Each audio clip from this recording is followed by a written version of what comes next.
El Estado opresor es un macho violador. El Estado opresor es un macho violador. Elles sont enragées et comptent bien le faire savoir. Ce lundi matin, le lycée du Mont-d'Urville a été pris d'assaut par une vague féministe. La journée a commencé avec un sit-in devant l'établissement, puis s'est poursuivie avec différents témoignages, une flash mob, des représentations de danse et de théâtre. Le tout pour dénoncer les inégalités hommes-femmes. Ça fait 2 ans que dans le bahut, je lutte contre tout ça. Le harcèlement sexuel, le harcèlement tout court, quoi. En amont, on a préparé les banderoles, les pancartes. Il y a des élèves qui sont venus toute une journée pour justement préparer leurs revendications. On a préparé aussi une flash mob. Jeunes, mais pas dupes pour autant, les lycéennes de ce lycée ont décidé de créer un collectif. Le collectif Lycéennes et Enragées, afin de faire passer le message. Un collectif qui a également pour objectif de faire rentrer la prévention contre les violences faites aux femmes à l'intérieur des établissements scolaires. Avec une amie à moi, on a porté le projet auprès de la principale pour créer un collectif à l'égalité femmes-hommes dans le lycée parce qu'on trouve ça hyper important que ça passe par l'éducation.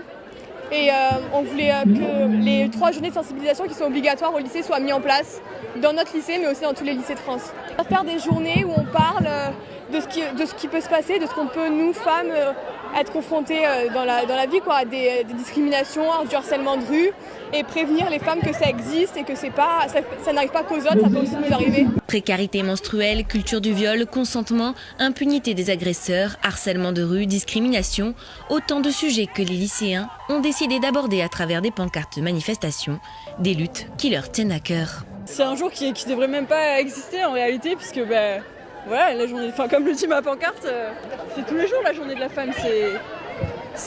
On fait partie de la société et on est complémentaires et c'est important de le rappeler. Oui. Je pense que c'est aussi le rôle de l'école de rappeler que voilà, on est censé être tous égaux.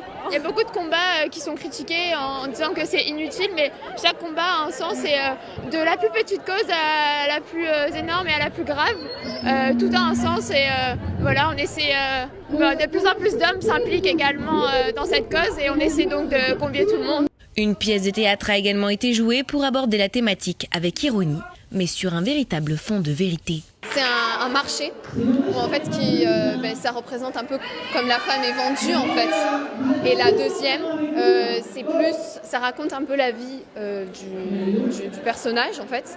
Et comme si tout était programmé dès la naissance, comme s'il savait exactement en fait comment elle devrait s'habiller, comment elle devrait parler, quelle attitude elle devrait avoir. Du coup, c'est ça qui dénonce un peu la condition de la femme. Une lutte qui ne concerne pas que les filles, voilà ce qu'ont aussi tenu à rappeler certains garçons du lycée, prêts eux aussi à se battre pour défendre l'égalité des sexes. Et même en tant que garçon, c'est très important.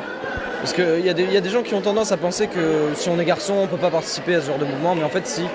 Et encore mieux, c'est mieux. Et c'est pour ça que par rapport aux scènes qu'on a fait, on était vraiment contents de les faire. Et on a tout donné, on a tout montré, et c'est pour ça qu'on a voulu le faire.